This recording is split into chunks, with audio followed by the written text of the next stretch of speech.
Let's dialogue about this just a little bit. Help me understand. It seems like, and I'm not going to assume that you're I'm just saying here. It's possible. I'm not saying it's probable. Okay. I'm not saying that I would, I guess, put that view on the internet. Oh, wait. I guess I am. Already there. Yeah. So if it seems like I can see that there can be more to pain than just the physical sensation that we always talk about or think of when we use the word pain, or almost always. But it seems like for the other one, wouldn't you need to be conscious or aware that there's a hurt or pain going on? When you say the soul feels pain, if you need the requisite brain structures, or in order to I guess experience those things at that point in time. But I'm not sure that's obvious from the evidence. Sure, at your stage of development, you may need certain brain structures to be in place in order to feel pain, or in order to access those pains.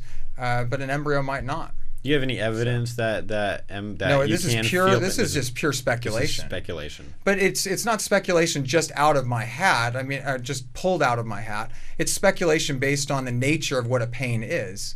Now that's very controversial, right? Because many people believe that a pain is simply all it is this neurological firing pattern.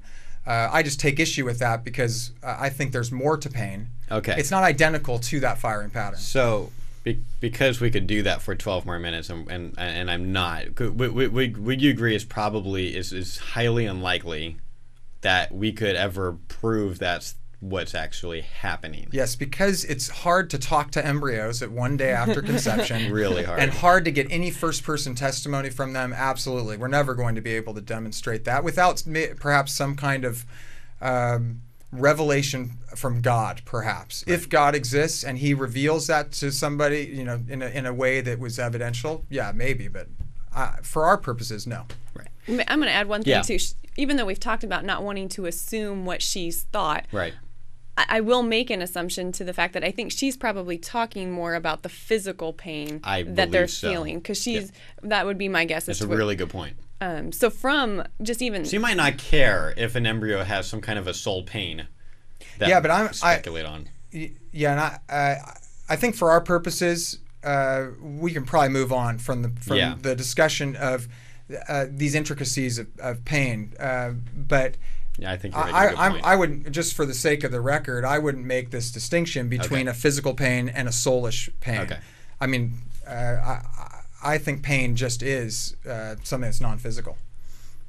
Going back. Well, I was going to go back to, I'm not the one who knows all of the science about when the child starts to feel pain. Although I know that they have had cases where they have doctors come in and they do speak on that, and we know that after a certain point in time they do. For this, I don't think that, just from my gut feeling, that the 1-day-old embryo is going to feel the physical pain that she is talking about. So agree. From that, I don't think, if she needs all of these criteria to match up, this one right here just marks it for us. To have a conscious experience of suffering is what you're talking about. Okay. And that's what becomes a little bit frustrating for me when I read a list like this, is because the first thing when I read this thing is I saw, all 5 of those things I don't think are morally relevant to the rightness or wrongness of abortion. Yes. Even if fetus has felt pain from conception, or in that case a zygote, that's actually in the end not terribly relevant to the rightness or wrongness of abortion. Access to contraception, alternatives to pregnancy, these are all could theoretically be good things, or I think artificial womb technology could be a good thing in some ways and bad thing in some other ways. But in the end, that doesn't make abortion right or wrong. And so that's my first frustration, is that she's picked 5 things, and out of 5, not one of them is morally relevant in the way that, like I've said, if it was a person, and it was proven to me that it's a person. But the second thing that's frustrating for me is that 2 out of 5 of them it seems to be impossible. Yes. Well, and what I was thinking as I was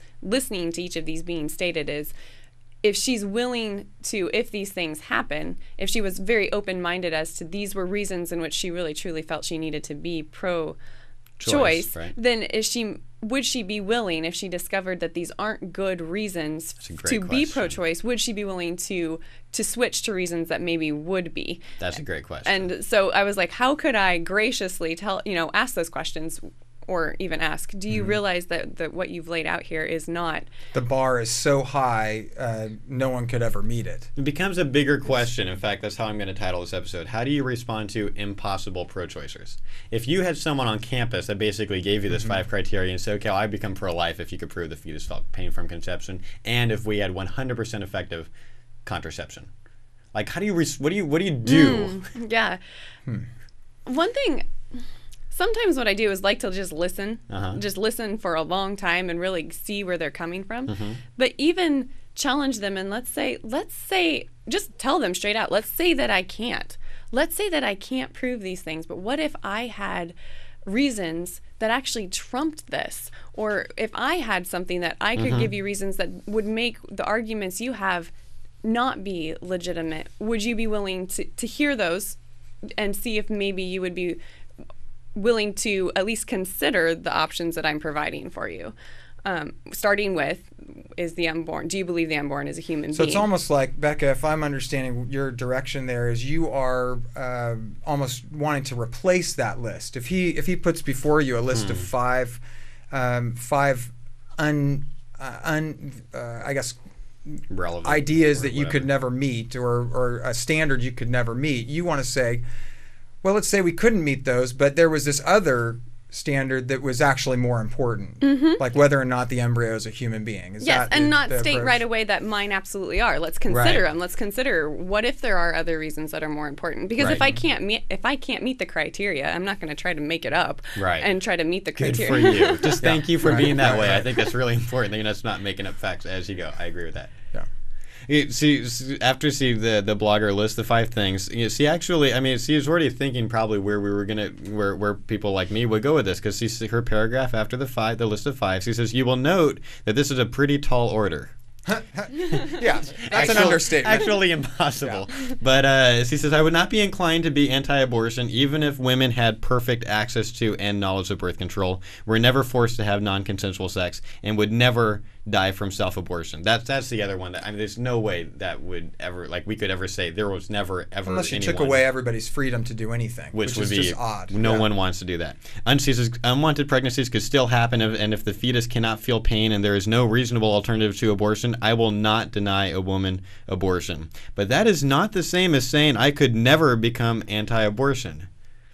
Seems like it does. I would disagree with that statement. There's a possible world where she could become anti-abortion, but it's just extremely improbable. Well, it's not our world. To me, this is saying, yes, I could become pro-life if you showed me a square circle. Yes, I'd be like, that's a good example. Or just something slightly more possible than a square circle. Barely, barely. Well, I think, and a couple interesting questions for this idea, I think, is, and we've talked before, Josh, you and I and Becca and I have talked about the problem with the term pro-life. She's saying this is what would make me be pro-life. Now, we don't know what she means, but likely she means something like generally think abortion should not be legal. Right. But would she be willing to be against certain abortions, even if those things did not obtain? Even if the fetus couldn't be shown to feel pain from one day after conception, and even if we could not guarantee that no woman would ever hurt herself in an illegal abortion or whatever, would she be for making any abortions illegal? Or does she just put them all in one group? I think it'd be an interesting question. I would love to be able to ask her questions like that. I mean, you could try comment under the blog. I didn't comment under this particular blog post because I didn't have time when I read it. But I think I would be very interested in questions like that, trying to get some answers on that. Ironically, the first sentence of her piece is, one thing that I pride myself on is my willingness to challenge my opinions and beliefs. Okay. And if necessary, change them. Well, let's challenge her beliefs here in a slightly different way. All right. Let me ask Becca this question. Becca, let's turn this around. Not what would it take to make someone pro-life, but what would give me your list of what it would take to have you become pro-choice. That's a really good one. For me to become pro-choice, the unborn. And let's define pro-choice as generally think that abortion should be illegal. should be illegal. Legal. Yes. My bad. If No I'm problem. pro-choice, You that had it abortion right. should generally be legal. And one, I'd have to know that the unborn, they'd have to prove to me scientifically that the unborn is not a biological human being, and then also that it's not as valuable as either of us, and that Both would of those, or just the second?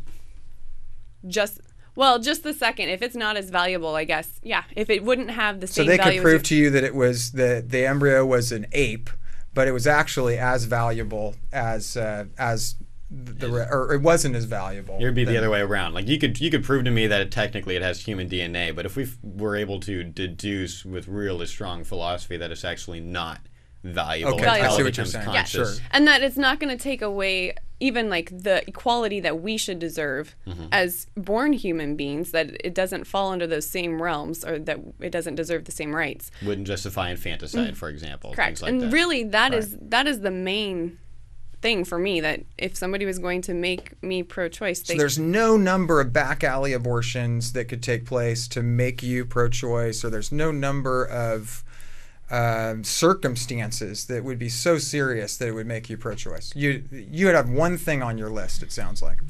pretty much. And for this reason, when it comes to back alley abortions, I don't want women to die from abortions, and I want women to, I value the women just as much, but I don't think that we should make something legal because someone else is making the choice to do something that's harming another human being, or someone who is just as valuable as us. We can't, I wouldn't make doing another crime, such as walking into a bank and robbing the bank, not saying that women are bank robbers, Right. but just saying that somebody can't go into the bank and rob them at gunpoint and make it legal because it's dangerous for them, because if the cops show up on time, it could mean their life. Right.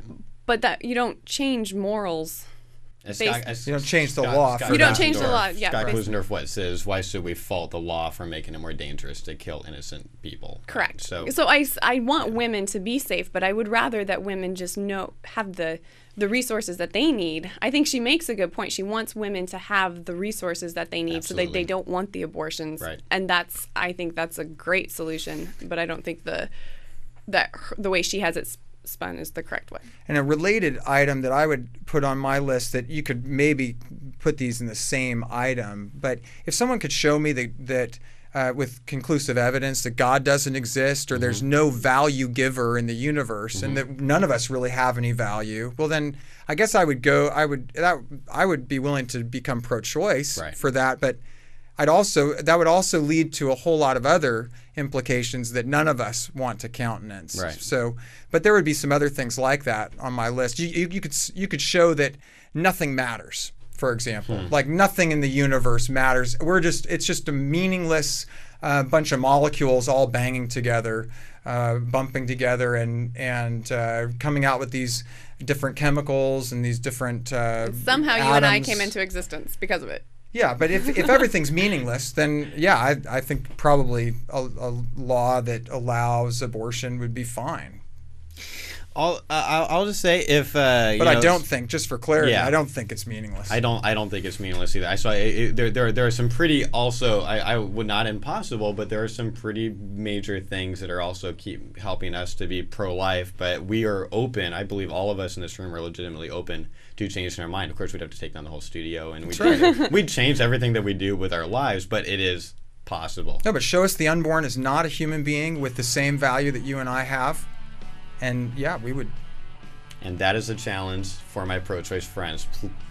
Communicate with me and show me that the unborn is actually not as valuable as you and me. Thanks for listening.